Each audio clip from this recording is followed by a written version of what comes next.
Sir మీ పేరు? నా పేరు మన్సూర్ చాన్ బాషా అండి. ఏం చేస్తుంటారు? నేను ఫుట్వేర్ బిజినెస్ అండి. ఎలా ఉంది బిజినెస్? బిజినెస్ అంతంత మాత్రంగా ఉంది సార్. ఏం చెప్తారు? ఇప్పుడు ఏదైతే జగన్మోహన్ రెడ్డి సీఎంగా ఉన్నారు, చాలా సంక్షేమ పథకాలు పెట్టారు. ఇప్పుడు ఈ గవర్నమెంట్కి రేపు రానున్న ఎలక్షన్స్లో ఎవరు సీఎం అయితే బాగుంటుందని మీ అభిప్రాయం? మా అభిప్రాయం అయితే చంద్రబాబు నాయుడు గారు రావడమే బెటర్ అనిపిస్తుందండి. కారణం ఏంటంటే ఆయన సంక్షేమం అభివృద్ధి రెండు కూడా జోడించి నడిపేవాడండి. ఈయన ఒక సంక్షేమం మీద ఆధారపడి ఉన్నాడు. కానీ ఫుట్వేర్ బిజినెస్లో మాకు 5% ట్యాక్స్ ఉండేదండి. ఇప్పుడు అది 12% అయిపోయిందండి. అది కూడా మాకు ఒక రకంగా వచ్చే లాభంలో నుంచి నష్టం అండి. గతంలో ఏముందంటే ఆయన 5% ఉండేది. రెండోది నిత్యావసర వస్తువులు కుటుంబం గడ్డం కూడా ఈరోజు 5% ఉన్నప్పుడు ఒక రీజనబుల్గా వ్యాపారం కూడా చేసేవాళ్ళం. ఈ ఇంటి ఖర్చులకు కానీ వేరే కానీ మామూలుగా నడిచేదండి. ఇవాళ ఆ పరిస్థితి లేదండి. విపరీతమైన లాభం సంపాదిస్తేనే కానీ కుటుంబం గడిచే పరిస్థితి లేదండి.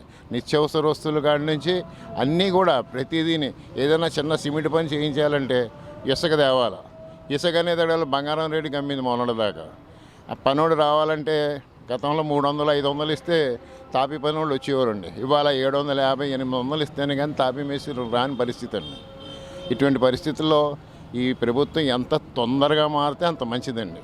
మళ్ళీ చంద్రబాబు నాయుడు గారు ఇప్పుడు జనసేన పవన్ కళ్యాణ్ గారు కలిశారు కాబట్టి తప్పకుండా వస్తుందని ఆశిస్తున్నామండి.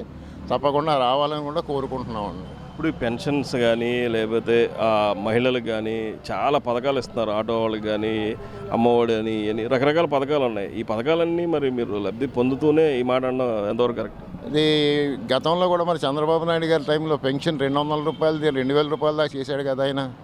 మరి ఆయన 2019లో ఎందుకు ఓడిపోయాడు? అన్ని సంక్షేమ పథకాలు చేసినా ఇవాళ వాళ్ళు కూడా గ్రహిస్తున్నారు. ఇప్పుడే కళ్ళు తెరుస్తున్నారు. ఈ ప్రభుత్వంలో ఏమీ సుఖం లేదు. నిత్యావసర వస్తువుల కాడి నుంచి ప్రతిదీ కూడా పెరిగింది. మనం సంపాదించే సంపాదనలో రూపాయి మిగలట్లేదు. అది అటువంటి పరిస్థితులు అందరూ గ్రహిస్తున్నారు. ఇప్పుడు అమ్మఒడి అని వేస్తున్నారు. అమ్మఒడి తల్లిల పేరుని వేస్తున్నారు. ఆ డబ్బులు కుటుంబానికి ఖర్చు పెడుతున్నారు. అంతేగాని కాలేజీలకు వెళ్ళి ఎండల్లో నించుకుంటున్నారు పిల్లలు ఫీజులు కట్టలేక. ఆ దుస్థితి నుంచి పోవాలంటే మళ్ళీ చంద్రబాబు నాయుడు గారి లాంటి విజన్ ఉన్న నాయకుడు రావాలి. ఈ రాష్ట్రం బాగుపడాలండి.